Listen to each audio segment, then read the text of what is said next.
Gather all your jewelry making supplies. Measure the chain to your desired length, then cut it cleanly using your Excel Blades wire cutter.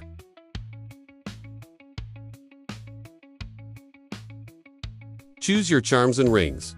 With pliers, gently open each jump ring and slip in your chosen charm.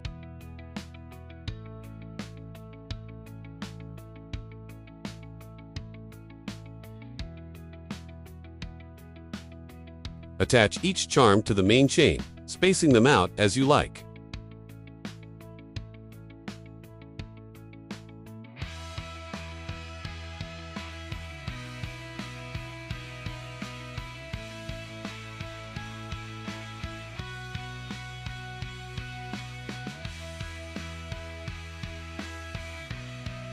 Finish by adding your clasp. Here we're using a toggle clasp for a chic touch.